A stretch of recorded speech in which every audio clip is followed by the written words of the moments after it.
দর্শক, আপনারা জানেন যে ডোনাল্ড ট্রাম্প আর মোস্তফা খামেনি একটি অনলাইনে একটি চুক্তিনামায় স্বাক্ষর করেছে। যুদ্ধবিরতি বা হরমুজ প্রণালীর অবরোধ তুলে নেবে আমেরিকা, কিন্তু আমেরিকা তুলে নিছে। এখন চুক্তিটা যে হয়েছে, কিসের চুক্তি হয়েছে জানা তো। আমেরিকা ইরানের সাথে যে চুক্তিটা করছে, আমেরিকা তো অবরোধ তুলে নিয়ে গেল, কিন্তু ইরান তো হরমুজ প্রণালী আবার বন্ধ ঘোষণা করলো। কেন জানেন? বলবেন যে সমস্ত অপরাধ ইরানের, কিন্তু ইরান এই চুক্তির মাঝখানে একটু ফাঁক রেখে দিয়েছে। কি ফাঁক? ইসরায়েল যদি লেবাননের ভিতর যদি আবার হামলা করে, তাহলে হরমুজ প্রণালী আবার বন্ধ করে দেওয়া হবে। কিন্তু ইরান কিন্তু তাই করছে। আমেরিকাও চুক্তি মানছে, ইরানও চুক্তি মানছে। ইরান কিভাবে চুক্তি মানলো যে ভাই হরমুজ প্রণালী তো বন্ধ করে দিয়েছে?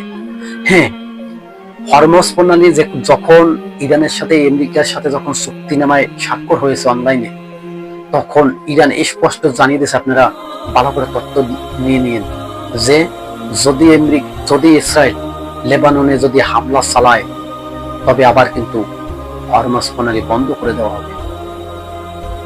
এখন আমেরিকা বলতে পারবে না যে ইরান সে চুক্তি ভঙ্গ করছে। ইরান কিন্তু চুক্তি ভঙ্গ করে নাই। বর্তমানে কিন্তু ইরানের যে চুক্তিনামায় যে স্বাক্ষর করছে, যে লেখা, এখনো কিন্তু অহরহরে পালন করছে। কিন্তু ইসরায়েল কি করছে? ইসরায়েলকে আমেরিকায় বলছে যুদ্ধ বন্ধ করার জন্য, কিন্তু ইসরায়েল তো শুনছে না। ইসরায়েল পুরা লেবাননকে শেষ করে দিতে চায়, ফিলিস্তিনের মতো। এখন ধরছে তুরস্ককে। ভাবুন তো, তুরস্কের মতো একটা রাষ্ট্র, একটি মুসলিম রাষ্ট্র, একটি শক্তিশালী রাষ্ট্র, সে তুরস্ককে যুদ্ধের ফাঁদে ফালিয়ে শেষ করতে চায় এই ইসরায়েল।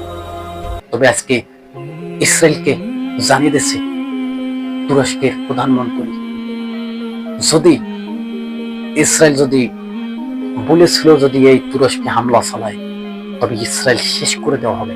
পৃথিবীর মানচিত্র থেকে ইসরায়েল শেষ হয়ে যাবে। তারা মনে করছে পুরো বিশ্বকে রাজত্ব করতে পারবে এই ইসরায়েল, কিন্তু পুরো বিশ্বকে রাজত্ব করবে একদিন কে? দরজাল। কিভাবে করবে? কয়দিন করবে? সমস্ত ইতিহাস কোরআনের ভিতরে স্পষ্ট উল্লেখ আছে।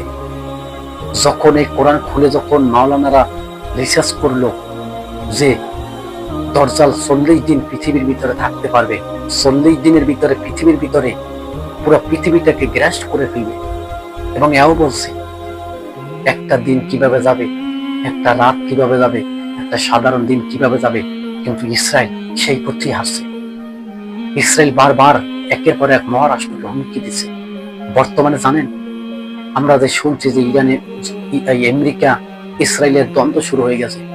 না, এটি ভুলেও ভাইবেন না যে ইসরায়েল আর আমেরিকার দ্বন্দ্ব বেজে গেছে। না, ইসরায়েল আর আমেরিকার যে সাইল, যে ফাঁদ, আপনি যদি একবার যদি বুঝতে পারেন, তবে আপনি বুঝতে পারবেন যে ইহুদিদের কি কল্পনা, কি সাইল।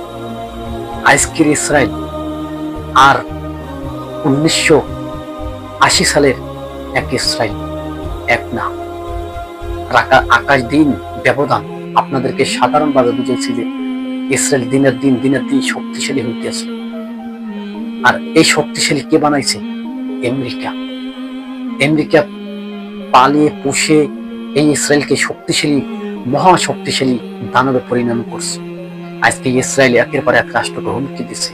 তাই বলবো, বাংলাদেশের মতো